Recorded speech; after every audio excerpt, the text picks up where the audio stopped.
He was summoned as a hero to save the world, yet they betray him and accuse him of a crime he never committed, but he refused to break until he became the strongest hero. He is Naofumi Iwatani, a college student. He looks out the window and casually narrates his ordinary life, talking about how he helps his brother and gets allowance, so he doesn't need a part-time job. He enters the library and accidentally drops multiple books on his head. He notices a strange red book titled The Four Cardinal Heroes. He starts reading. It tells of 4 heroes summoned from other worlds to save one, each with a unique weapon: spear, sword, bow, and shield. He reads about the characters and makes comments about the story, but the book begins to glow and he's suddenly transported away. He wakes up in front of a group of hooded figures begging him and 3 others for help. None of them knows each other, and he notices a shield attached to his arm. The leader explains that they are summoned through an ancient ritual, and begs the 4 cardinal heroes to save their world from danger. The other 3 guys refuse to help and demand to be sent back home, as they were summoned without consent. The spear hero asks whether they can really fulfill their demands, while Naofumi finds their attitude strange. The leader urges them to discuss everything with their king, but they state that their demands won't change, no matter who they talk to. As they climb the stairs, Naofumi looks out the window, admiring the city. One of the others asks if it's his first time outside Japan. He looks embarrassed. As they enter the castle, a woman watches them. The king introduces himself and welcomes them. They introduce themselves. The sword hero is Renamaki, bow hero is Itsuki Kawasumi, and the spear hero is Motoyasu Kitamura. When Naofumi steps forward to introduce himself, the king interrupts and Naofumi gets offended, and reminds him that he's also there. Itsuki tells him to show some respect. He introduces himself anyway, but the king ignores him and begins explaining how his country, Melromek, and the entire world is in grave danger from the waves of catastrophe. They have an hourglass that predicts the waves. The first wave nearly destroyed them and they barely survived, so before the next wave, they decided to summon the 4 heroes according to their legend. The heroes ask what reward they'll receive for saving them, and the minister replies that they'll be compensated for their efforts. The king agrees and tells them to check their status screens. Confused Naofumi and Itsuki ask how. The sword hero explains that they should focus on the small green icon in their vision. A control panel appears before them with their skill levels and other information. They ask how they will fight with no combat experience. The king told them to go on an adventure to train by fighting monsters and gradually get used to their weapons. When they discuss their weapons, they're informed that they've to go on solo adventures and recruit their own allies. When asked the reason, the minister explains that together their weapons will hinder each other's performance. They are asked to rest tonight and tomorrow they can begin by choosing their parties. A maid escorted them to their quarters. In the room they discuss how it all seems like a video game and mention different types of games. They also ask each other general knowledge questions, like whose face is on the 1,000 yen bill, which year it is, who won World War Fei, and who is the Prime Minister. And they conclude that they come from different versions of Japan,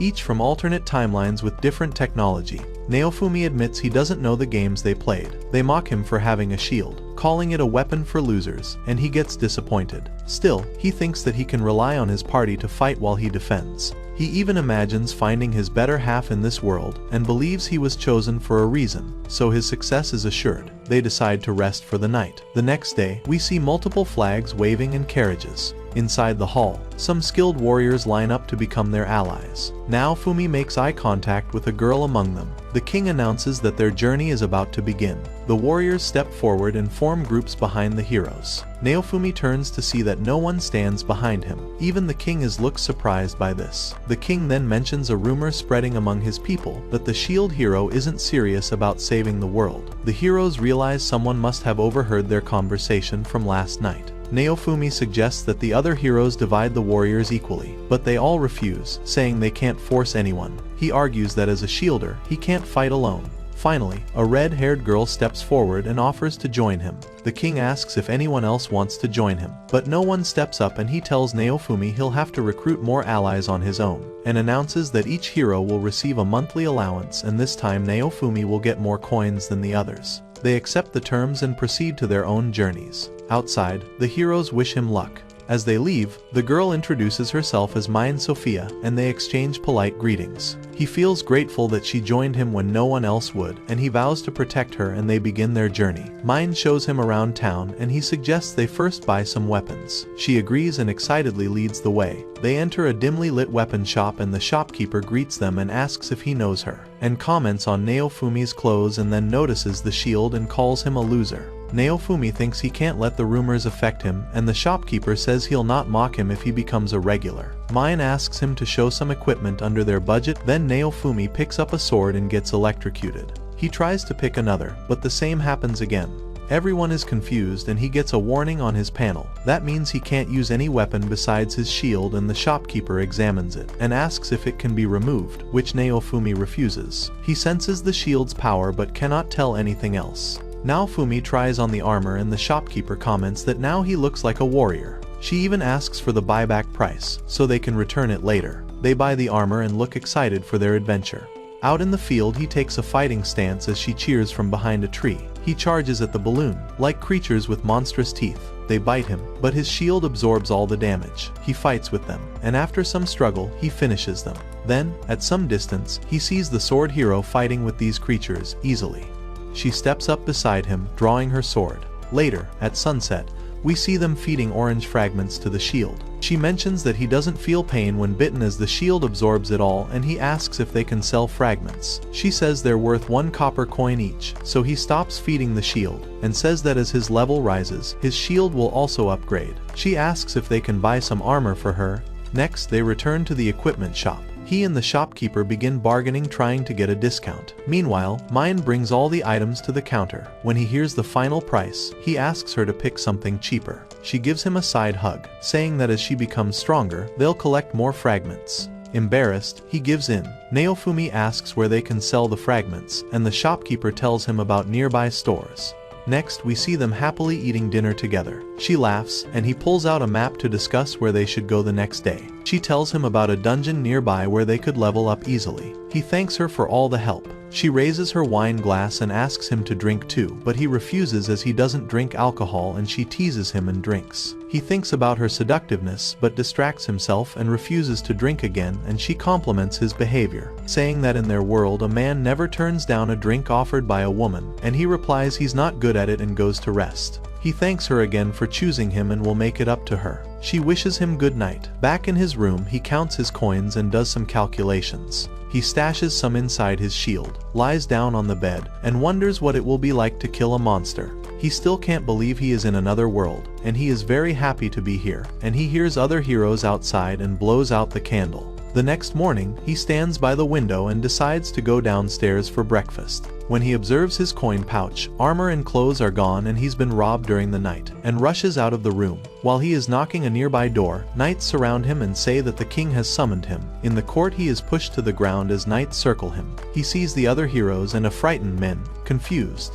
He tells about his missing equipment and coins, but the king cuts him off angrily and asks Mine to speak. She claims that the shield hero assaulted her last night while drunk and she barely escaped. The spear hero helped her. Naofumi insists he doesn't drink at all. He observes the spear hero is wearing the armor he bought. The king declares that Naofumi has sinned, and says if he weren't a hero, he would be executed for assaulting a woman. He shouts his innocence and demands proof. A knight kneels and presents a woman's torn dress found in Naofumi's room. Mine screams and hides behind the sword hero. The other heroes say that as a hero, he can't do what he pleases and call him a scoundrel. He demands to know why she's doing this. She smiles and teases him. He realizes she tricked him from the start. He stands in rage and calls her out. She pretends to be terrified, hugging the spear hero, who asks him to shut up. He accuses them of stealing his money together. The other heroes ask to stop making false claims. Then the king says summoning all 4 heroes at once was a mistake. Naofumi finally thinks that they all look down on him because he's the shield hero, the weakest. He asks them to send him home if they don't trust him. The heroes tell him not to run away, and suggest that the king send him back anyway. The king says they cannot summon new heroes until the original 4 die. All the heroes are shocked. Naofumi angrily pushes the knights away and says he'll fight alone. His shield glows and he asks if the king plans to imprison him, but the king declines, as he is still a hero, but warns that this news has already spread and Naofumi will never live peacefully in this kingdom. Naofumi pulls out the hidden coins from his shield, shocking Mine and Spear Hero, and throws them at their feet, screaming this is what they want. The Spear Hero grabs his arm but he breaks free and leaves. A mysterious figure watches from the shadows. He leaves the castle, thinking that he has lost everything. In the town, people avoid him. The weapon shopkeeper drags him aside and nearly punches him, but stops and gives him a cape instead. Naofumi still asks for the price and takes it, promising to pay him back. Out in the fields, Naofumi fights the balloon monsters again, this time fueled by anger.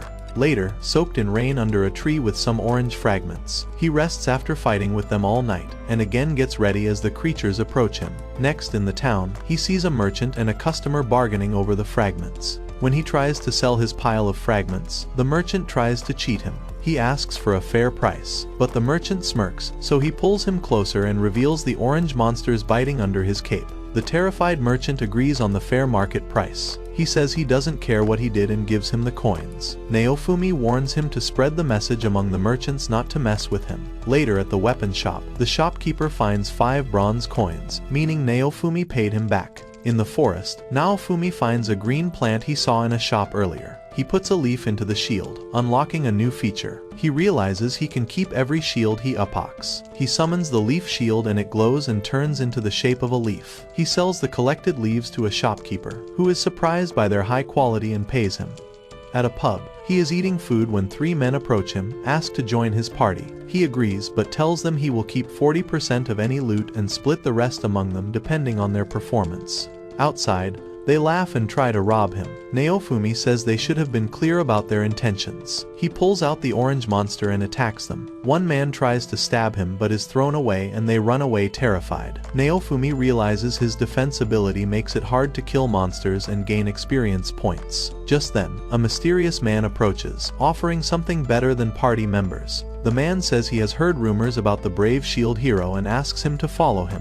He takes Naofumi to a large tent filled with cages. Naofumi asks what he's selling. The man reveals he is a slave trader. Naofumi asks why he thinks he needs slaves. The trader explains that slaves are bound by a curse that prevents them from lying or betraying their master. He agrees to see more. As they walk deeper into the tent, he notices many slaves are demi-humans. The trader explains they look like humans, but due to human supremacy in this country, they are treated like monsters and used as slaves. Looking at a cage, Naofumi hears something. He goes to check and finds a girl coughing in a cage. Next, we see him standing in the slave market with the trader, and he hears a voice. He goes to check and finds a girl in a cage. Just then, the trader calls him over, and he walks up to look at a powerful slave. He thinks it must be expensive, and asks the trader to show something cheap.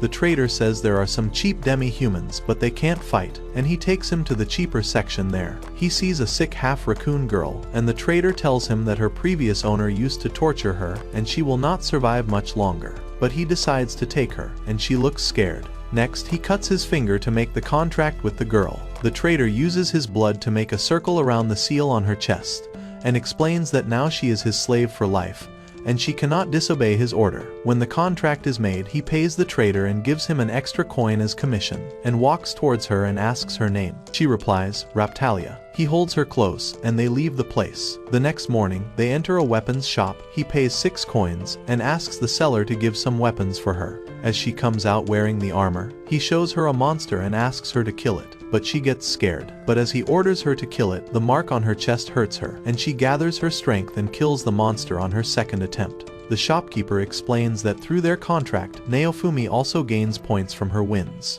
He tells her to keep fighting for him, and they leave the shop. As they walk, he silently counts their remaining coins, but stops when he sees 2 girl slaves. Just then, her stomach growls, and he decides to feed her. They enter a pub. They sit down and ask the waiter to bring them something to eat. He orders a cheap plate for himself and a kid's meal for her. Her eyes light up seeing the food, and she asks if it's all for her. She takes small bites at first, then eats quickly and chokes. He slides a glass of water towards her. She drinks it and resumes eating. She enjoys her food, but as he takes a bite, he can't taste anything. Next, we see them training, where she fights and kills the monsters, and after completing their training, they sit by the fire, eating fish, while he reads about the newly unlocked features of his shield. She asks who he really is, and he replies that he is one of the 4 cardinal heroes, the shield hero. She remembers her father telling her that, out of all the heroes, the shield hero treats humans kindly, and that she had always wanted to meet him someday. In the present, she asks what she should call him. He tells her that his name is Naofumi. He gives her the medicine he prepared for her cold. She drinks it but spits it out, saying it tastes bitter. He snaps, saying, "It's supposed to be bitter." At night, while sleeping, she dreams of the time when she and her parents were running from a 3-headed monster. They were trying to protect her, and she fell off the hill as the monster ate her parents. She wakes up screaming and crying. He hugs her and tries to calm her down. Next day, at a medicine shop, he shows the medicines he prepared and herbs he collected to the shopkeeper and asks what he's willing to buy.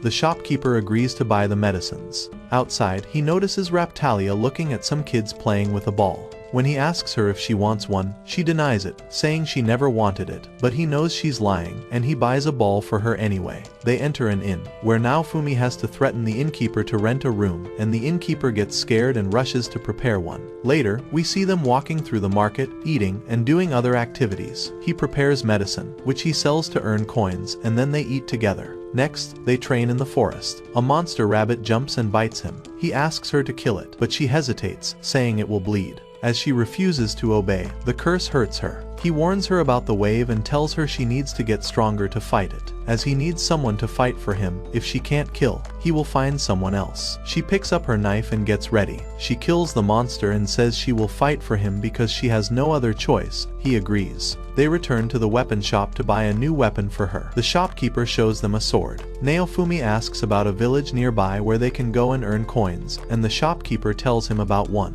Next, we see them selling a creature's skin to a trader in the village. Naofumi asks the trader for a place where they can earn coins quickly. The trader tells them about the mine that has been occupied by monsters since the first wave, and that no one wants to go there anymore. At the entrance, he chooses the shield's new mode, the rope shield, which doesn't impress him. But when he selects its airstrike shield feature, he's surprised by its larger size. They enter the tunnel of the mine, and he tells her to run if any dangerous situation arises. She shyly asks him how to address him, and he says that she can call him whatever she wants. They reach inside the cave, and he starts mining a gem. While holding it, he notices her looking terrified as a 2-headed dog monster emerges from the shadows. She screams as it runs towards her. He grabs her and jumps into the water. Then we see them hanging with the help of the rope shield. He asks if she is okay. She says that a dog monster killed her parents, and he now understands why she cries at night. The monster is coming down. He asks if it is the same monster, and she denies it. He says she needs to fight it so that they can get stronger to fight the waves. She needs to fight her fears, and if she kills it, no other kid will have to go through what she's experienced.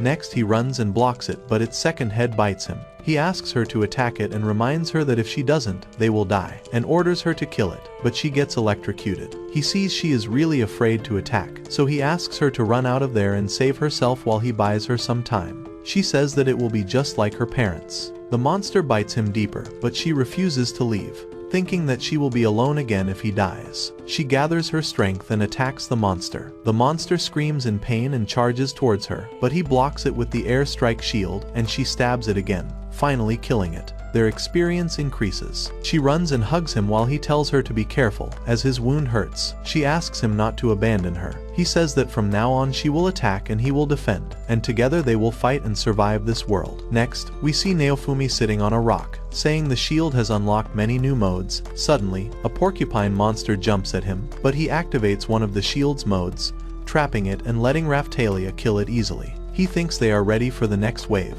as they have updated their weapons. Back in the equipment shop, the shopkeeper compliments Raptalia, and the two start chatting, completely ignoring Naofumi. The shopkeeper remarks how much she's grown since the little girl she was. Naofumi disagrees and says he is surprised by the people. They're all giving her food items and other things for free because she looks cute now, which he doesn't like. As the two guys start chatting, she cuts in, reminding them they came here to buy new gear, and says he's the one who needs it for better protection. Then she draws a sword and says that he'll end up dead if he's not careful. She likes the sword and even gets a discount on it. Naofumi notices she's become more confident. Then she asks to show him an armor. The shopkeeper shows a knight's armor, but they don't like it, so he says that he'll make one for him and asks them to come later. Next, they enter a pub and sit at an empty table, and as the waiter approaches them, Naofumi orders a children's meal for her, but she gets offended and asks for an adult meal. He tells her not to try hard to act like an adult. The next day, she is happy as he wears the new armor made for him. They see people gathered to watch the knights passing through. Naofumi says that if he knew where the wave would strike, he could make a plan. The shopkeeper tells them about the hourglass present in the main church, which is the timer where the next wave arrives and automatically sends the heroes there. They reach the hourglass and suddenly, his shield glows and a beam connects with the hourglass, starting a countdown to the waves. The other heroes arrive, and the spear hero mocks his weak shield. Raptalia asks if he knows them. He doesn't reply and tries to walk away, but the other heroes block his path. The spear hero approaches Raptalia and flirts with her, saying that she should come with him as he'll protect her from now on. Raptalia pulls her Hane, declining his offer, and says she'll fight beside Naofumi. The spear hero warns that she'll die if she stays with him. Without responding to him, Naofumi pulls her away. The spear hero says she should listen to the rumors about Naofumi. They leave. At night, he is making medicines when she asks him what happened between him and the other heroes. He doesn't reply and continue his work. He thinks that it's useless to tell anyone, as no one will believe him even if he tells the truth. The next morning, some people are gathered at a place, and Naofumi and Raptalia are also there. She says she is grateful and honored to have met him, that he gave her medicines, cared for her and fed her when no one else would. She continues saying that he taught her to fight, to live, and gave her a reason to survive, to fight against the waves. Swearing loyalty, she vows to be his sword forever. Where he goes, she will come with him. We see glimpses of other heroes ready with their parties, and as the timer hits 0, the sky turns red. Naofumi and Raptalia are transported to another place where the waves of catastrophe are raging. They see heroes running towards it. Raptalia points toward the village they visited before, and he wonders if it's been evacuated. A flare goes up, signaling for help, but he knows that knights won't make it in time, so they rush toward the village. They save a man from monsters, and Naofumi tells Raptalia to help the villagers evacuate. He runs towards the villagers surrounded by the zombie monsters, and start knocking them down. The villagers cheer for him. He instructs them to flee while he lures the monsters away. He saves a mother and child, then draws the zombie bees after him, and uses a burning log to attract more monsters. While running, he wonders why he's risking his life for strangers and calls himself a fool. Raptalia helps the villagers get to a safe place. They watch the flames consume the village. Naofumi is stopping the monsters, but there are too many, so he thinks of a way. He climbs a bell tower and rings the bell to attract the monsters. When he reaches the top, he looks at the waves and wonders what other guys are doing. The monsters start to climb the town, and he spills the oil and sets the tower on fire, burning the monsters, and jumps clear as it falls. Raptalia sees the fire and worries about him. Naofumi looks if his plan worked, and suddenly a villager runs towards him, saying that they came back to help him fight for their home. Just then, a big monster knocks him down. He attacks the villagers, but Naofumi blocks it and tells the villagers to escape and be with their families. Just then, Raptalia comes, and together, they defeat it. Naofumi praises her, and she also asks the villagers to flee while they finish the fight. They notice that the number of monsters isn't decreasing after killing many. Suddenly, multiple flares rise into the sky. He shields them from a rain of fire as the knights arrive, boasting that they've defeated the enemy. When they notice Naofumi and Raptalia, they mock them. Raptalia angrily charges towards the knights, asking if they knew Naofumi was here. The knights ask her who she is, and she proudly says that she is with Naofumi. Naofumi tells her to let it go. The knight says it's right not to mess with them. Naofumi replies that he could just sit and let zombies attack them. As the knights turn, they see a big monster behind. Naofumi blocks it and orders them to make the formation and get ready to fight. One by one, they are killing the zombies. The leader says, "Let them handle it here, and they'll go help the 3 heroes." But some knights decide to stay and fight alongside him, and the rest of the knights leave. Elsewhere, the other heroes finish their fights easily. The sky clears. The spear hero asks if anyone saw Naofumi. Mine adds she's glad he wasn't there, or else he would have held them back. The knights come running and praise them for winning. The knight leader says that they shall return now. In the village, we see the aftermath of the fight. Naofumi makes eye contact with a knight who walks away. Raptalia comes and informs him that there are no monsters left. He says that's good. The villagers thank him for saving them, saying they wouldn't have survived without his help.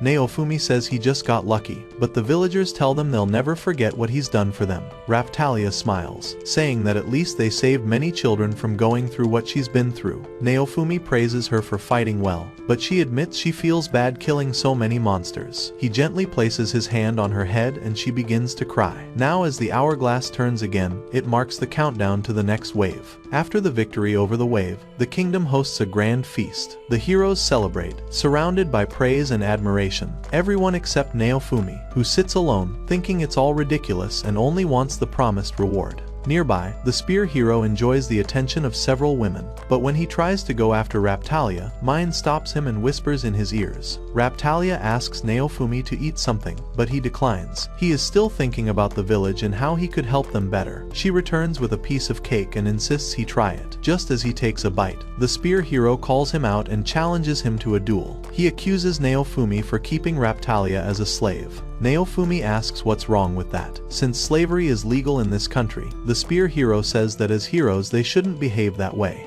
Naofumi disagrees. He raises his spear and declares that if he wins, Raphtalia must get her freedom. Naofumi asks what he gets if he wins. The spear hero says it won't happen. Naofumi walks away, but a knight stops him and the king orders that by forcing a demi-human to fight, he has violated their customs and must accept the duel. Raphtalia tries to defend him, but a knight grabs her away and the king says she will be freed once the spear hero wins. Knights point their swords at an angry Naofumi. The king warns if he refuses, they will take her by force. Naofumi calls the spear hero a scumbag and vows to win her back. Just then Mayan laughs, asking mockingly how he expects to win without Raphtalia. In the armory, Naofumi tries to pick up a sword but cannot. The gates open and the two heroes step into the arena. With the king and the pope present, the duel be an official one. The whispering crowds fall silent as two fighters come face to face. The spear hero asks him to surrender before even beginning, but Naofumi doesn't reply and get ready to fight. The spear hero charges but Naofumi blocks the attack and pushes him away. The spear hero uses a special attack this time and slightly injuries. This time Naofumi charges, slamming his shield into the spear hero's stomach and unleashing a balloon monster to latch onto him, and reveals more balloon monsters under his cape.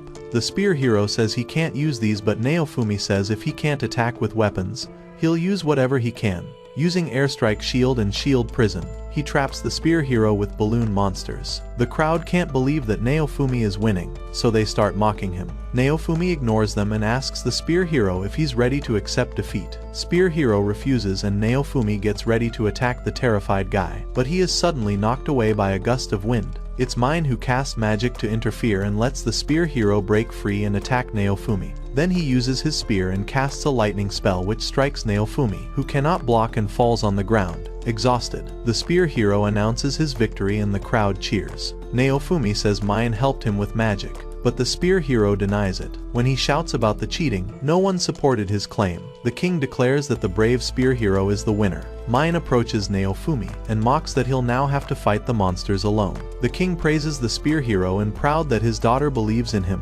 Naofumi is shocked to learn Mine is king's daughter and thinks that it was all planned to frame him to favor the spear hero and king twisted the facts to please her daughter.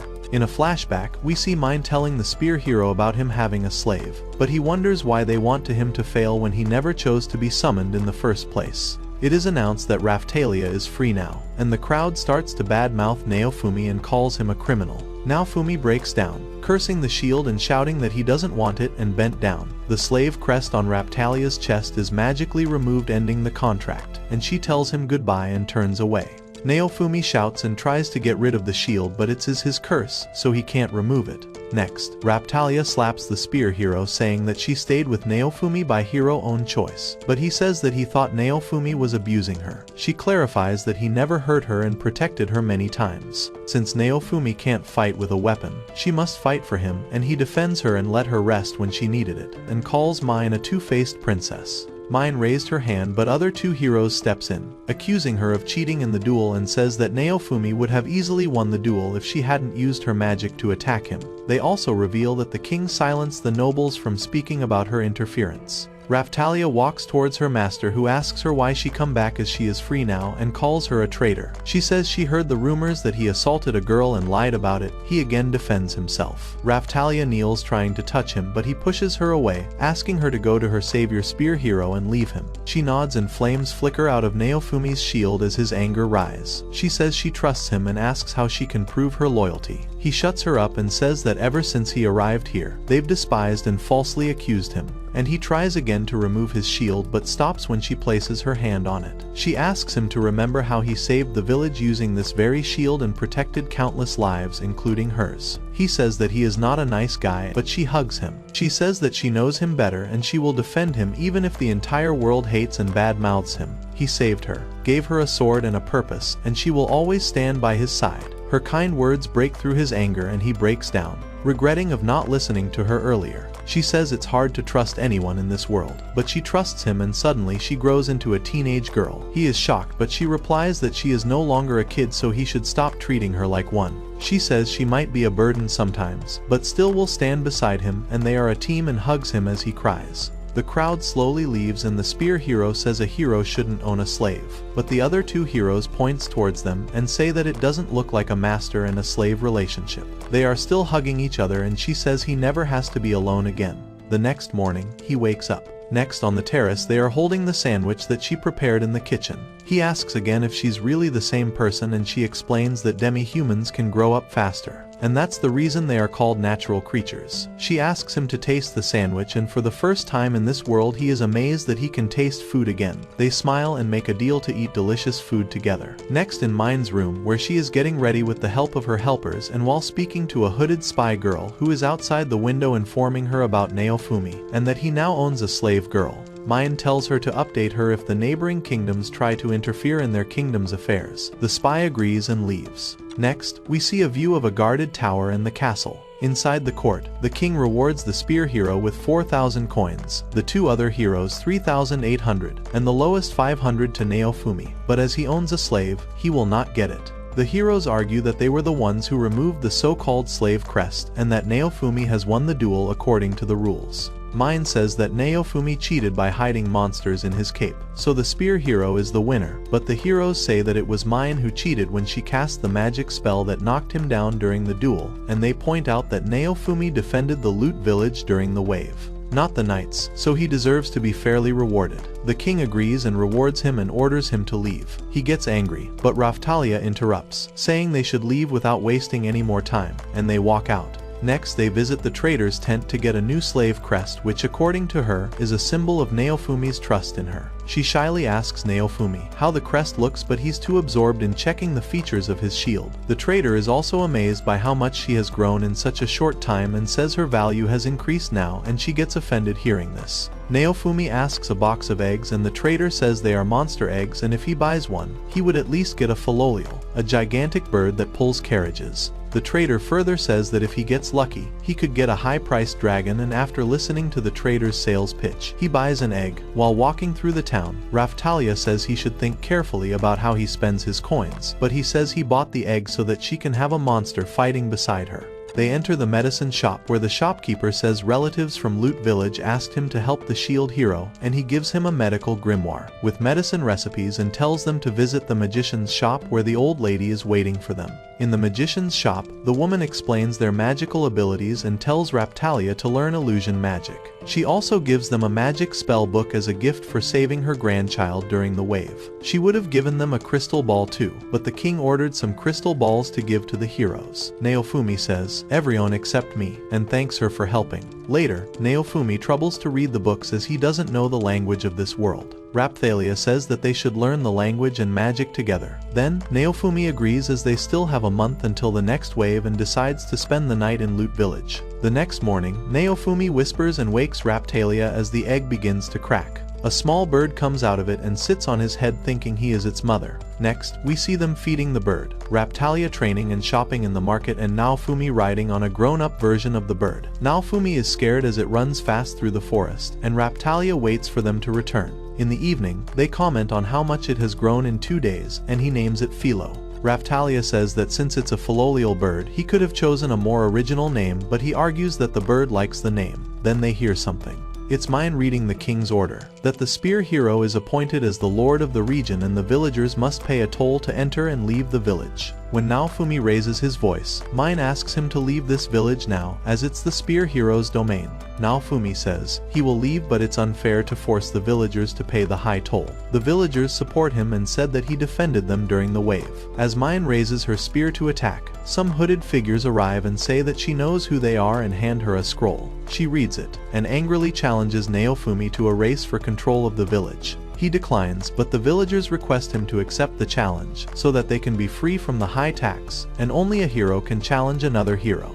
Just then, they see Philo growling at the spear hero's dragon and Naofumi grabs his head in frustration. The villagers bow and beg him to accept the challenge and he finally agrees. As they prepare for the race, the spear hero comes and mocks him and Philo get angry and kick the spear hero into the air, sending him falling into the dry grass, crying in pain, and Mine rushes to heal him. Seeing this, Philo and Naofumi laugh. The village lord explains the path and rules to both the heroes who are ready on their creatures. Raftalia wishes him luck and the race begins, and in a short time, Philo takes the lead. A knight secretly casts a spell to create a hole in Philo's path, due to which it lost its balance, and the spear hero move ahead, but seeing them catching up, Mind sends the knight again, who this time casts a spell to slow Philo and make him fall behind. But Philo breaks the spell and runs faster. Seeing that, the spear hero shouts at his dragon for being slow, but Philo and Naofumi run ahead. Philo runs with so much speed that it throws the dust. Raptalia shouts that one more lap to go. This time the knight casts spell to make the dragon fast and then make another hole in their path. This time Naofumi uses airstrike shield to cover and pass it by jumping to the side, and then jumps on the road to get equal to the spear hero's dragon Raptalia, and the villagers cheer for Naofumi. And after a close run, Philo wins the race and the villagers shout loudly. The villagers thank Naofumi and say that now they can focus on rebuilding. Just then, Philo grows bigger, surprising Naofumi. Mine says that he cheated by using this massive bird, and he argues that she cheated by making holes in his path. She acts as if she is innocent, but the hooded figures appear again, says that magic was used to make the holes and it wasn't Naofumi's and Raftalia's magic, and says that the spear hero's party cheated by using magic, and Mine decides to leave.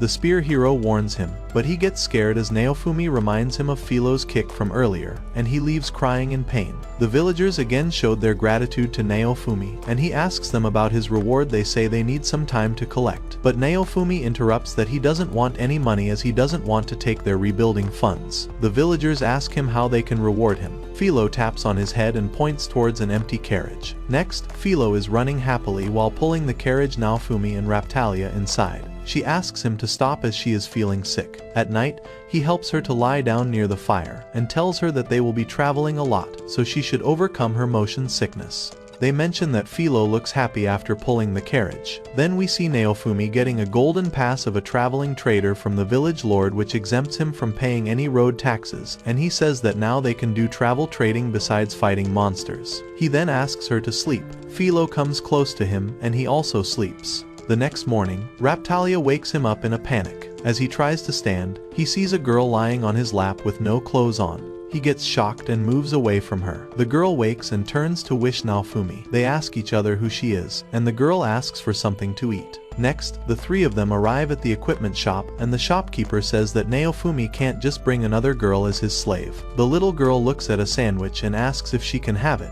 The shopkeeper gives it to her and she suddenly transforms into a gigantic bird, Philo. The shopkeeper is stunned and the three adventurers bow to apologize. Next, Raptalia tells him that the slave trader said that Philolials have a king or queen who leads a flock, can transform into human form, and can speak in their bird form. She further says that Philo requires a special crest, and which was costly and painful, and every time she transforms, she rips her clothes, so they need special clothes for her that won't tear on her transformation. He denies and tells them to visit a tailor shop instead. At the tailor shop, the lady comments that Philo is cute and looks like an angel because of her wings. The lady misunderstood Naofumi as her father, but he declines, saying he is her owner, not her father. When Naofumi asks the lady for clothing that won't rip during a transformation, and Taylor asks if they brought magical thread. If they do, she will make Philo a cute magical outfit. Next, they go to the magic shop to get the magical thread, but the witch lady informs them that her magical spinning wheel is broken and requires a magical gem to work, which is rare and will take some time to obtain.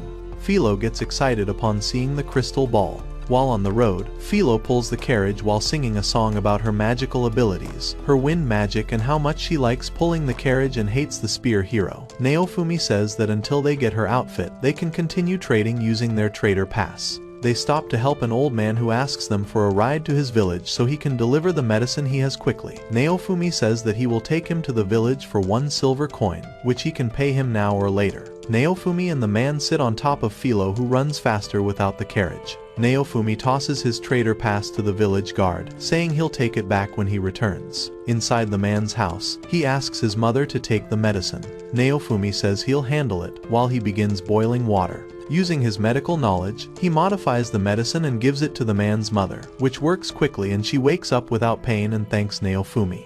Outside, the man pays him with a bag full of vegetables and thanks him for helping. On his way back, Naofumi thinks that transporting people could be profitable. Next, we see him reading, selling fruits and vegetables, and helping people. Later, we see a gigantic Philo sleeping on the bed. Then, they are transporting a rich merchant who says that Naofumi is their savior, who travels in a carriage pulled by the godly creatures and helps those in need. Hearing this, Philo speaks up and the merchant is amazed, calling her a god. Raftalia informs them that a large gang is blocking the path.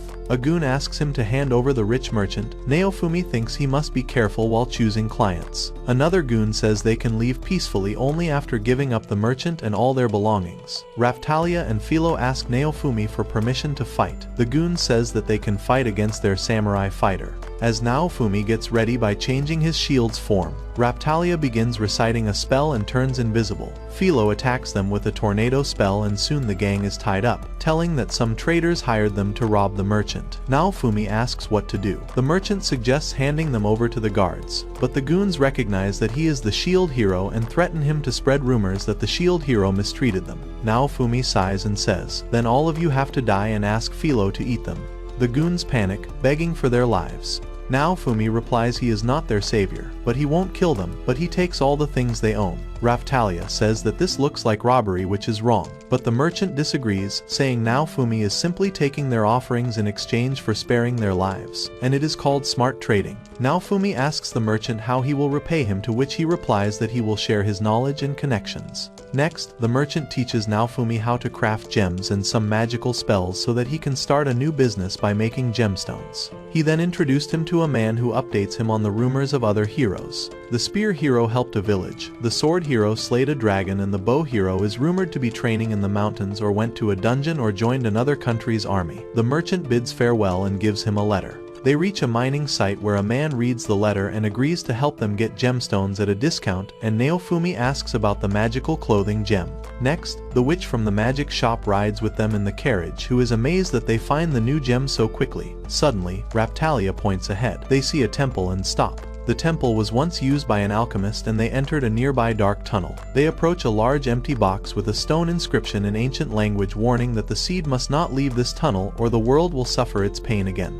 Philo points them to another path. She senses something is wrong. She tries to say something but stays quiet, afraid of offending Naofumi and he might abandon her, so she silently follows them. They see a large monster footprint, and suddenly the fire goes out and it turns dark, and Naofumi hears Raptalia's voice that she is tired of being his slave and wants to kill him from behind. But the witch tells him that the monsters are provoking them by making false statements. Suddenly, something attacks Naofumi and the witch casts a spell, breaking the illusion and revealing the bat monsters, and Naofumi asks Philo to attack them with wind magic. Then he puts a small fragment into the shield, which unlocks a new feature. Philo asks him if he will abandon her, which he declines by saying he's invested money into it, and Raftalia assures that they would never abandon her.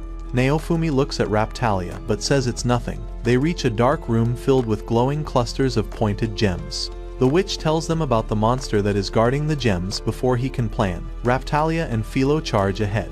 Raftalia attacks first. It dodges, then Philo attacks but it jumps. Then the witch attacks with a fire blast and Naofumi holds it with his shield, allowing Philo to kick it. She grabs Naofumi and flies up, avoiding the monster's lightning. Raftalia turns invisible, but the monster senses her and attacks her, which she dodges. Philo says the monster has sensitive hearing, which gives him an idea, and he switches to a microphone shield and has Philo scream into it. This damages the monster's hearing and allows them to attack one by one to finally defeat it. Naofumi wraps a bandage around the wound on Raptalia's arm and tells her to be careful. She blushes, thinking he's worried about her. Then they admire the beautiful gems and Naofumi uses a hammer to break one. Then Philo in human form weaves a magical thread using the spinning wheel. They return to the tailor with the thread and she makes a pretty dress for her. Naofumi is amazed by looking at her in the dress and compliments her, which makes Raptalia jealous. The tailor lady proudly praises her own skills, explaining how the dress perfectly compliments her. Philo gets very excited and transforms into her gigantic form inside the shop, causing the tailor to gasp and again call Naofumi her father. Next, Naofumi is looking at a bottle of purple herbicide that the rich merchant has given them in large quantities to transport to a nearby village, but he wonders why the village needs so much herbicide quickly. As they travel, they look at long wild vines spreading across the path. When the village comes into view, he asks Philo to run faster, and in no time, they reach it. The villagers thank them and explain that monstrous vines are spreading quickly throughout the village and have even attacked them. Some adventurers had gone ahead despite the villagers' warnings, so Naofumi orders Philo to go bring them back. Philo runs towards the danger and returns with 3 adventurers, explaining that the vines are spitting acid and it is dangerous to go there. Seeing Philo talking, the villagers call her a godly creature and ask if Naofumi is their savior who travels in a carriage and ask him to save the sick using his magical powers. Inside a tent, where many children are covered in vines, acting like parasites. Naofumi uses his shield's medical knowledge to upgrade the herbicide, and when he applies it on a child, the veins vanish instantly and he moves on to help the others. Outside, Naofumi says they should leave from here as they get paid, but the villagers beg him to save their home. They explain that they were suffering from famine until the spear hero visited them and brought a miracle seed from nearby ruins. They rejoiced when the plants began to grow and produce food until the growth became uncontrollable and turned into a disaster. They mention a legend about the alchemist who created a seed long ago and sealed it away for a reason. Naofumi asks, why did you accept the seed if they knew the legend, just because a hero gave it to you? The villagers offer him coins to save them. He accepts, takes the money and says he'll do what he can before leaving. In the village overrun by the vines, they fight plant monsters and reach the source, a tree with a huge flower-like eye. Philo runs over the vines and pokes it, but the tree regenerates quickly. Naofumi thinks that direct attacks won't work and instructs Raptalia to spray herbicide on it. She rides on Philo and they begin to charge, fighting through vines until a thick vine traps Raptalia. Philo asks her to spread the herbicide, and she does it on the thick vein, but it regenerates quickly again. Naofumi is shocked but thinks that his potion should have worked. He steps forward only to be caught by the vines, but he uses his shield magic to break free. Raptalia says that this is his true capability. Then he sprays a modified version of herbicide on the tree himself, and instantly it screams and begins to melt down. They leave from there and we see the tree getting destroyed, allowing multiple seeds to grow, so he orders them to collect all the seeds. While gathering them, Raptalia and Philo start arguing with each other. He sighs and thinks how he will handle them and drops a seed in the shield. By using its plant modification abilities, he experiments with killing a newly grown plant. Raptalia says to him not to do such things, and they return to the villagers who thank him for his help. He says that now they have to clean up the veins themselves, then goes to sleep. At night, Philo and Raptalia sit with the village elder, eating dinner and talking about how quiet Naofumi is. The next morning, Naofumi uses his shield features to modify the evil seed and plants it. Raptalia wakes up and tells him not to take risks, but before she can finish, the plant grows into a small tree with fruit. He tells the villagers that he modified the seeds so the plants will now produce edible fruits without turning into monsters, and their village will never face famine again. The villagers thank him, but he says that he'll sell these seeds to them, but the elder says that they have already given him all their money. Later, the trio leaves the village carrying baskets full of fruits, and Raptalia asks how they will sell these, and Naofumi says that he knows where to sell them. The merchant happily buys the seeds and the produce and praises Naofumi's work and asks him to deliver some products to an inn in the nearby village with hot springs. At the inn, the innkeeper thanks him for the delivery. He wonders that this world also has hot springs. He goes to where the girls are sitting near the springs and Philo asks if she can go in and he asks Raptalia if she wants to go. She says she isn't interested but will accompany them. So he decides to stay for the night and Philo hugs him. In the hot spring, Raptalia complains about how clingy Philo is with Naofumi and thinks she wants to be a little clingy too. She reads a statue about the origin and benefits how the hot spring can have success in love, which makes her blush and she imagines Naofumi here, only to hear his voice in the nearby. But Philo is also with him asking him to join her or at least wash her hair. Raptalia fumes hearing all this. She thinks about Philo and Naofumi and she wants to share drinks with him, and later finds him brushing Philo's hair in the room. Raphtalia also wants him to brush her hair, but Philo cuts in, asking for a drink, but he says her to sit straight, then notices Raphtalia standing and drinking both bottles she brought.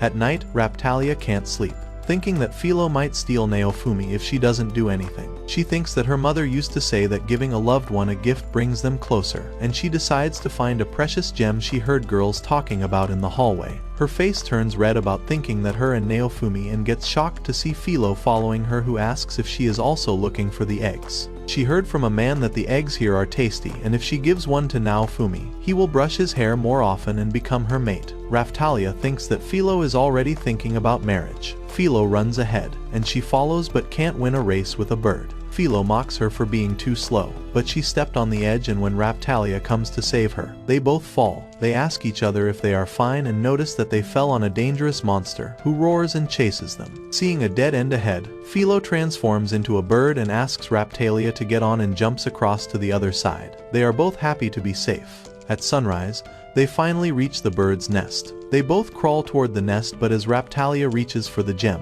the giant bird wakes and screams. Just then, the monster also follows them and he charges towards them, destroying the nest and scattering everything, leaving both the girls without the gifts they wanted. Next, they drag the monster's body back to the village and two men approach and ask if they can buy it, and they decide to sell it and use the money to buy a tool as a gift for Naofumi. He says that it might be expensive, but they insist that it's their token of gratitude to him, and he accepts it and tells them to go to the hot springs. And the girls gets happy. Raphtalia thinks that Naofumi still treats her like a child, but hopes that one day he will notice her womanly charms. Next, we see Naofumi and Philo sleeping while Naofumi quietly works with his metal working tools, making small ornaments for the girls and checking them, but the clinking sound wakes Philo, who asks why he isn't asleep.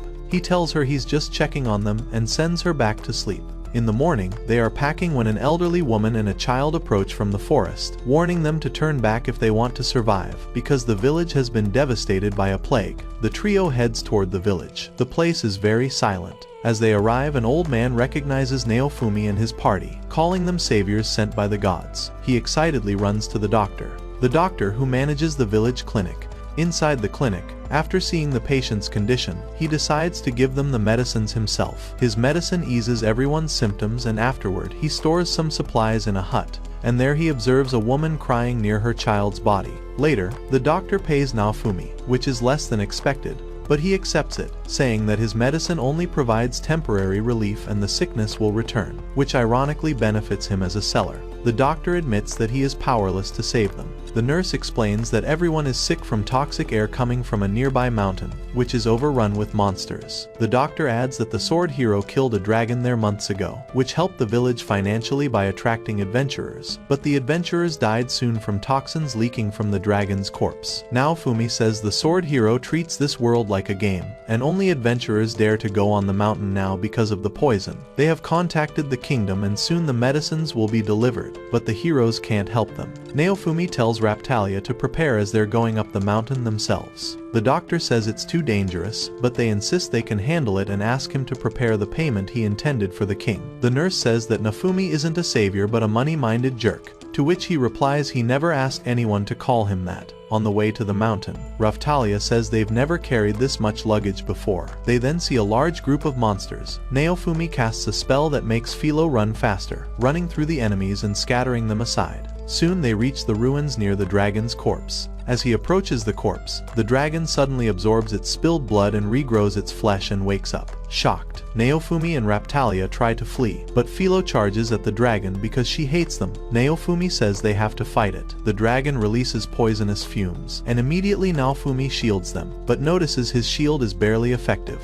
Thinking about the sick villagers, he calls out to Philo, who keeps attacking the dragon. Raphtalia grows weak, and when he calls Philo to come back, she gets distracted and is swallowed by the dragon, and it releases more poison over them. Naofumi's mind floods with memories of Philo and fear that he is going to lose everything again. Suddenly, his panel starts glitching, showing the modes, and he thinks of some hurtful moments and chants the word hate, causing the shield to absorb the poison, turning Naofumi's eyes red in anger.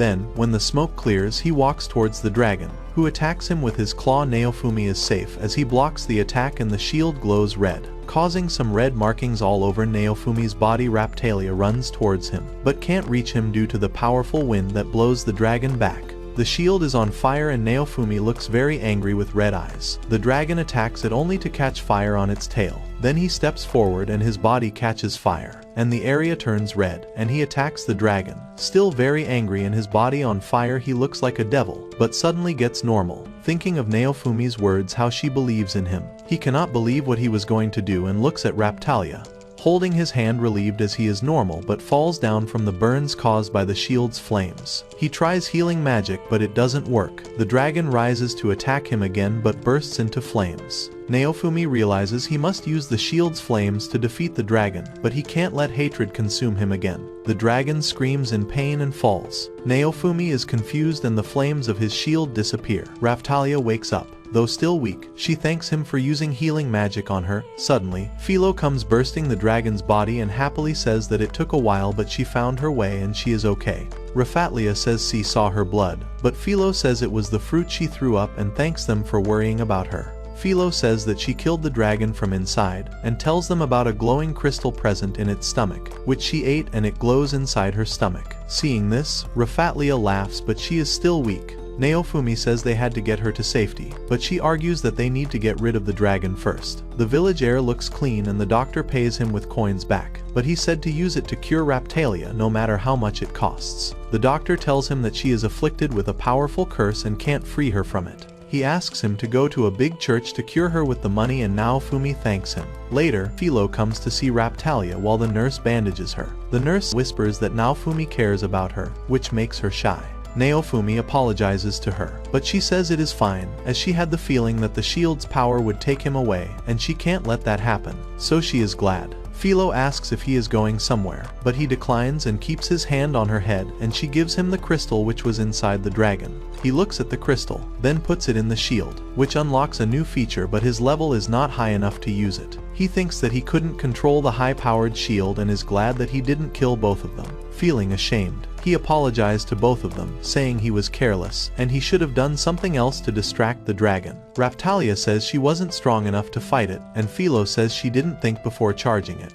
Naofumi holds their hands and says they will get stronger together, and smiles at them for the first time. The three of them share a happy moment and Naofumi asks them to rest and Philo goes away. Raptalia shyly asks him to spend the night with her as she feels lonely, but he tells Philo to sleep with her while he will go sleep somewhere else. Looking at the night sky, Naofumi thinks he has to grow stronger along with the people who believe in him, and he needs to protect them no matter what. Next, we see them on a hillside, fighting multiple monsters. Naofumi still worries about Raptalia, since she isn't fully recovered and still has bandages, but she reassures him she's feeling better. Walking through the forest, Naofumi keeps thinking about the moment Raptalia was injured and tells them they will head to the capital to treat her properly and break the curse. Philo suddenly points ahead at a girl surrounded by 4 giant birds, who run away seeing them, leaving the girl alone. Philo says they can still hunt the birds if they chase them, but Naofumi tells her those birds were Philolials, just like her. The little girl becomes excited upon seeing a giant talking Philolial. The girl offers Philo a piece of meat. She eats it and they quickly become friends. Naofumi and Raptalia talk about her being rich. The girl introduces herself as Malti and offers Philo more meat. Raptalia comments that she's never seen a child so excited to see a Philolial. Naofumi says they need to head back soon, but Philo can play a little longer and she transforms into her human form, and the two girls happily play together. Naofumi says that Philo needs to spend more time with kids her age and tells them not to go too far. Raptalia laughs at him for sounding like a parent. Later, inside a house, Naofumi helps a patient drink medicine, and the family thanks him. At night, Naofumi changes Raptalia's bandages and apologizes to her, and tells him not to do it anymore. Philo enters the room and talks about her new friend. How Malti has also traveled to many places and taught her many things she didn't know, and how she got separated from her family while playing with Philolials. And then Malti walks into the room. She asks if she can travel with them to the capital, saying she was originally heading but got separated from her bodyguards, and requests them to take her with them. He thinks that if she is a noble's daughter, they might get paid well, but it could also be risky. Both Philo and Raptalia insist they should help her. Naofumi agrees and says that she must ask her father to pay them afterward.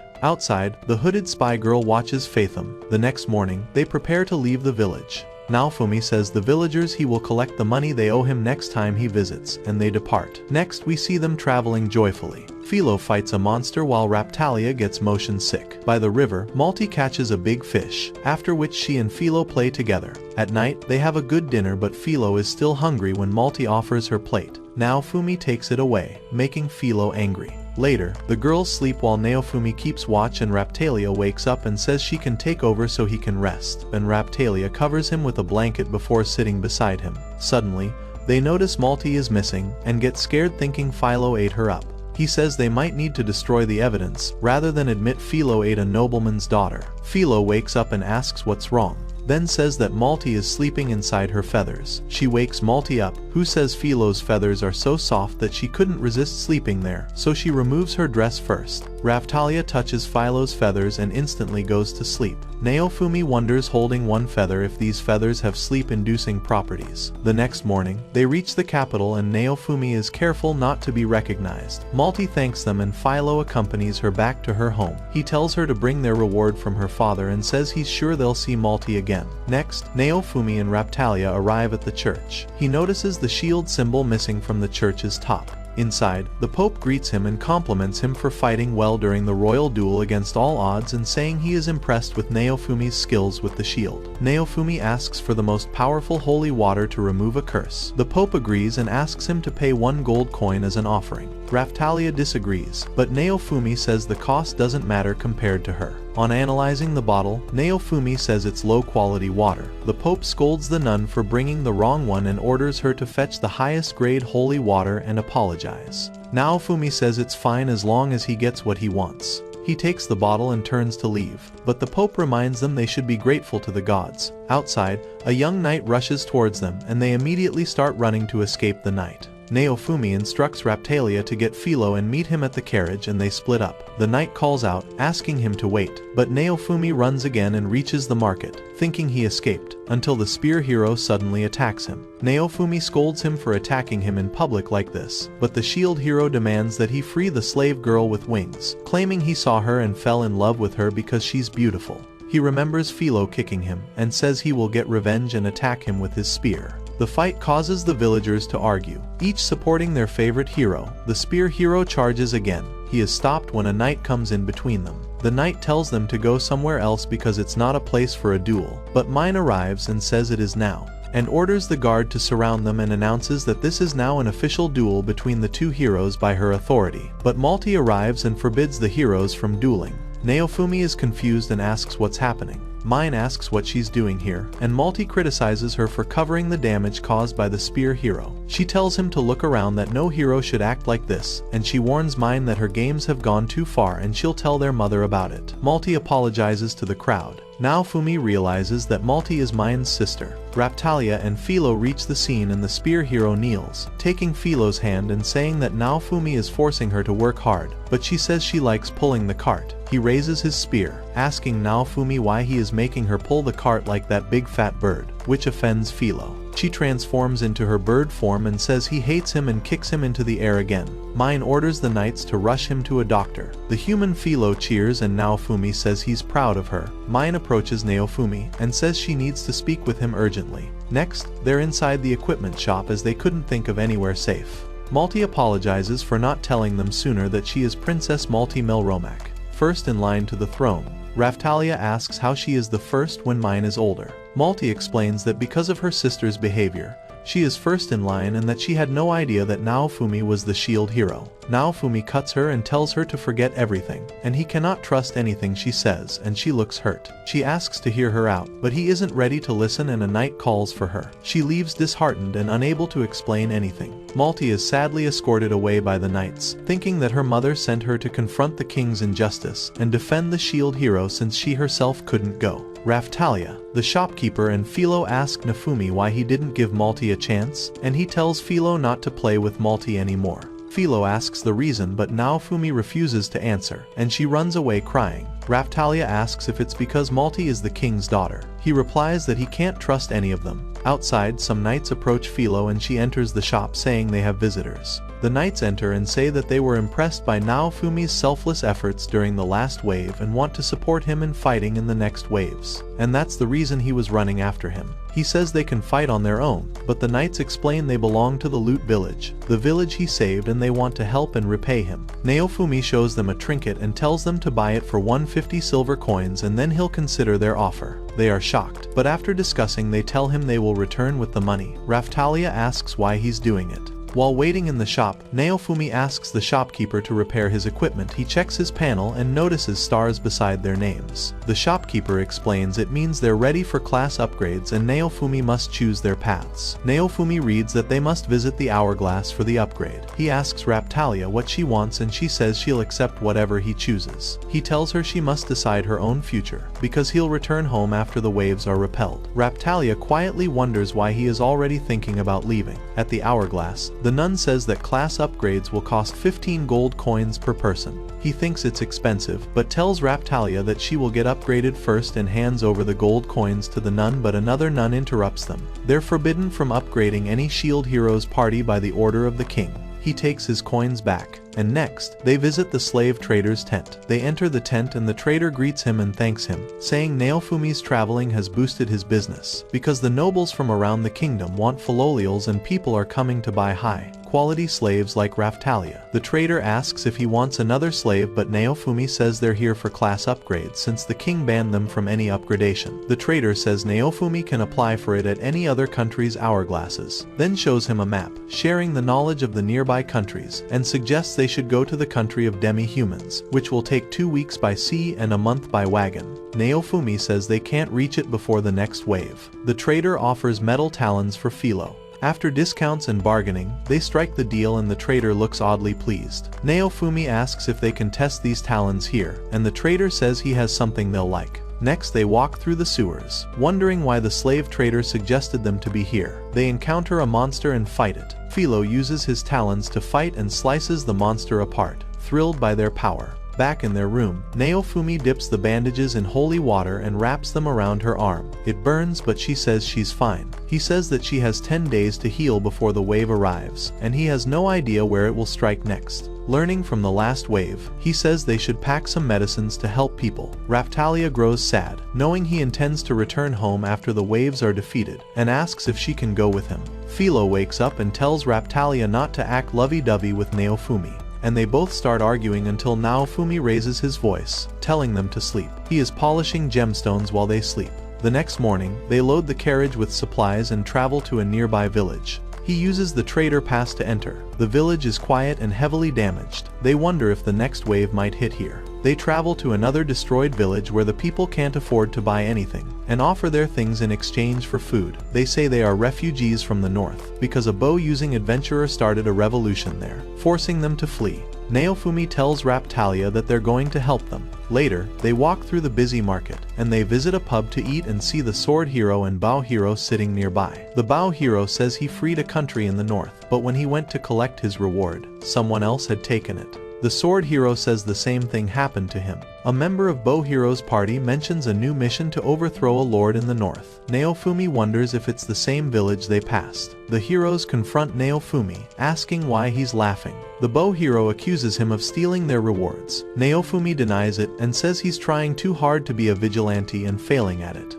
He explains that the bow hero joined the rebellion in the north and overthrew their king but forgot the people left behind. People who had no food and were then overtaxed by the resistance, and how he was better than their leader before. The sword hero asks why Naofumi stole his job, and Naofumi explains that the dragon corpse was poisoning the village and he solved the problem. So the job request was cancelled, and says that if they don't believe him they can go see for themselves how many people died because of them, and the sword hero feels ashamed and apologizes. Naofumi and his party are about to leave, but the bow hero says that they don't believe him. Naofumi ignores him and walks out. They collect their equipment from the shopkeeper and say that he still looks like a bandit. Then the group of knights arrived with the coins they collected from the town. Naofumi tells them to use it to buy better equipment and accepts their offer to fight alongside him, but he warns that if they try to exploit him, they'll regret it. He says they will have a strategy meeting before the waves. Elsewhere, the hooded spy reports to the Queen about Malty's encounter with the shield hero. The Queen feels guilty for sending Malty in her place and instructs the spy to keep her updated. She worries as the wave approaches. Next, we see the wave in the sky and a mysterious woman watching it. Next, Naofumi and his party have fully prepared for the upcoming wave. They packed medicines, potions, and weapons. Naofumi says that even this might not be enough, as they can never know what will happen next. He gives Raphtalia the bangle he made for her, saying it will help her grow stronger, and she is happy. Philo complains why she gets to have a present, so Naofumi gives her the hairpin he made for her to increase her speed. She gets excited, transforms into her bird form, and the hairpin stays intact. The knights say that they are ready, and Naofumi's panel registers them as his party. Naofumi instructs them to prepare for teleportation to the wave's location, and when the timer hits 0, they are teleported. They arrive in the village where the wave has struck this time, and they rush in. Two knights save a man from a monster and tell him to evacuate. As they leave, another monster appears. But lucky for them, Naofumi and the party arrive in time to defeat it. He spots an old woman fighting the monsters and thanks him for saving her earlier. He recognizes her as the mother of the man they helped, and is amazed by her surprising skills and energy. Naofumi wonders what exactly he had given her. A knight informs that all villagers have moved to safety, and Naofumi wonders what the other guys are doing, and the knight says they should go help them to end the wave sooner. He agrees and leaves the village in their care. They ride on Philo's back through the battlefield. Raphtalia points up at a huge monster ship floating in the air. They reach the bow hero, who is shooting arrows at it, and he tells them that the others are on the ship. The trio flies up and lands on the top post of the ship and sees that the other heroes are fighting. The sword hero fights a skull captain while the spear hero fights a kraken-like monster. They both argue about which monster to finish off first, and Naofumi tells them to stop bickering. The spear hero says Naofumi to go defend a village instead, but he asks them to stop wasting time and focus on the wave. He says they must work together instead of playing solo and treating it as a game. The sword and spear heroes start arguing again. Naofumi sighs and focuses on the skull captain, searching for a weakness, and he quickly tells Raphtalia to cast light magic. When she does, the light reveals multiple shadows around the skull and asks her to attack the shadows. She does, releasing its soul.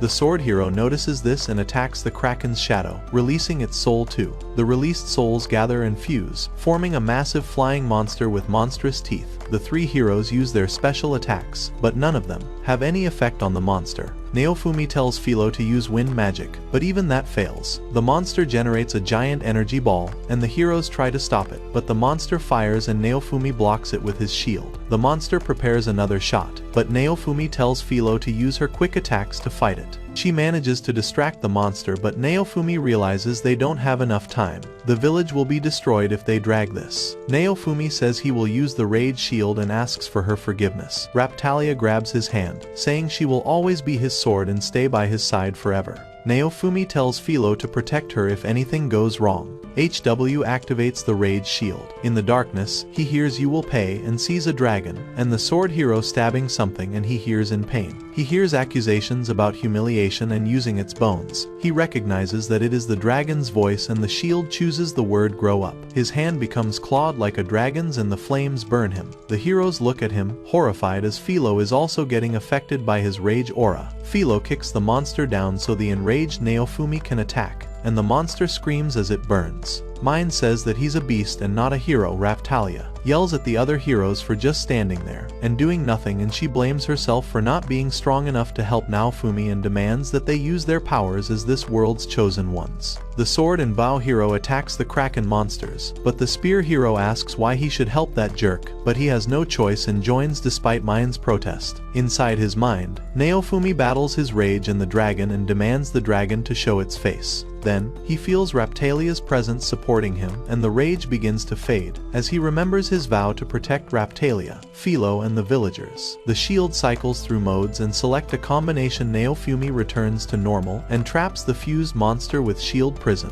The monster fights back to escape, but he uses chain shields to restrain it and casts Iron Maiden attack, trapping and destroying the monster. Naofumi and Philo collapse, and Philo asks what just happened. Raphtalia runs to check on him. The other heroes finally realize the shield's capabilities, and the spear hero gets angry, and human Philo approaches him and mocks him, to which he awkwardly says he could have finished the monster alone, and now Fumi senses something strange. Another soul monster appears ahead of them and screams, but is attacked by countless glass-like blades, and a mysterious woman arrives in front of them and asks whether these heroes are entrusted with this world's fate. She steps toward Naofumi and asks for his name, but he asks her to introduce herself first. She says she is Glass, and asks them to consider her their enemy. Naofumi introduces himself and she challenges him for a duel. Naofumi checks his panel, but there is no information about her, and Glass provokes him and tells them to send his servants to fight. The heroes protest that they aren't his servants, and their parties surround her, ready with their weapons. The heroes attack at once, but Glass doesn't even move. Then she counterattacks, blowing all the fighters away and knocking the heroes to the ground. Naofumi grabs a bottle and drinks it to recover energy, while she asks if he will entertain her and traps her in shield prison, but she breaks it instantly. On his signal, Raftalia charges in Glass, blocks it, and Naofumi uses the shield's snake bite feature, but it has zero effect. He sends Philo to attack, but Glass dismisses it. Raftalia attacks her from behind, but she blocks it easily and breaks her sword. He calls them back and casts the shield prison again to defend them from her attack. Glass says she's impressed that he lasted this long and tells him to use the Rage Shield, and Raftalia nods, telling him to do it. He activates the Rage Shield again with glowing red eyes. Philo charges at her, but she knocks Philo aside. Naofumi attacks her to burn her, but to his shock, she is still unharmed. She switches her fan weapon into a glowing shield and attacks him. He barely blocks it, and impact shatters the armor on his arm.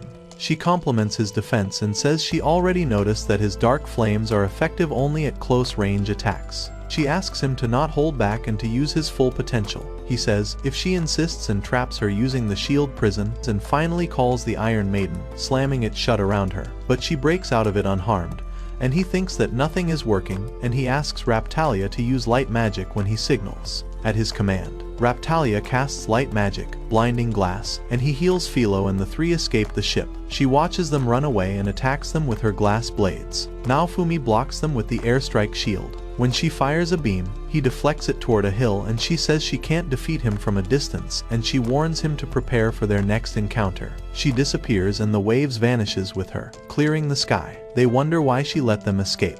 Naofumi wonders about the timer appearing on his panel and why Glass focused solely on him. He decides that they must get much stronger before the next wave, and that he must get class upgrades for Raftalia and Philo. A knight arrives ordering him to report to the castle there. The king watches the battle through a crystal ball and praises Naofumi's efforts. Clearly impressed, but then he demands to know how Naofumi gained such power. Accuses him of surpassing what the shield hero should be capable of, and he orders him to confess the truth. He says he'll have to kneel if he wants answers, since Naofumi has information he needs. The king feels threatened and the knights surround him. Naofumi says that he could kill everyone in the room, but the king says he is bluffing, and Naofumi asks the knights to try him. He says he is cooperating until the waves are done and will return home. The king shouts that he must not disrespect him, but he turns to leave. The king threatens his slaves, and he stops instantly and with eyes burning with rage.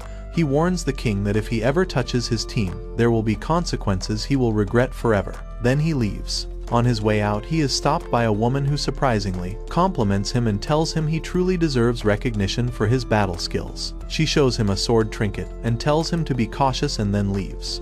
Malti approaches her father and says she heard that he and the shield hero had a chat, which ended badly. The king bows his head, and she says that if he remains at odds with Naofumi, they will lose him, and asks him to reconcile with Naofumi. But he clarifies that he is angry at him and can't let him do as he pleases, and fears that he might lose his family. Mine enters and says that with the queen away, the king's orders are final and must benefit the country. And she advises her to stop acting like a child. Malti politely thanks her for the advice, but firmly tells her that it is none of her business, and just like their parents, she wants what is best for their country. So as crown princess, it's her duty to ensure everything is right. Mine becomes furious and Malti leaves. The king calls after her, but Mine stops him and lets her go. Later, Malty meets the woman and goes with her. Back at the equipment shop, the shopkeeper says that he has everything they need and asks him what he will do about the class upgrades. Naofumi says he is thinking of going to another country, and the shopkeeper shows him a map and suggests the country of demi-humans. Philo gets excited to go on another trip. They start their journey with full supplies, and Naofumi reads the shopkeeper's letter and finds gifts packed for them. A shield accessory that lets him analyze any shield, a new sword similar to Raptalia's previous one, and a mana sword for her, which is empty, and finally, power gloves for Philo to increase her strength. As they rest, he watches Philo blow on the hot coffee mug and burn her tongue, and they see Malty coming towards them. Philo gets excited. Both girls try to convince him that Malty is kind and trustworthy. Malty asks him to return to the capital and reconcile with the king. He refuses. Malty says they need him to fight the waves and he needs the king for financial help. Naofumi replies that he's cooperating with them until the waves ends. Raptalia asks him to be polite, but Malty yells in frustration that he and her father can't fight among themselves. It's silly and asks the girls if she is right. She says that they agrees with her and he need to reconcile with the king or else her mother will scold the king. Naofumi thinks that she throws tantrums, just like her father. He looks the knight staring at them and says this feels like the time when he was accused by mine and sees a knight rushing toward them, and he blocks the attack. That's all for today. If you liked this anime, make sure to comment why and help us reach 1,000 likes. That way, we'll know you really want the next part.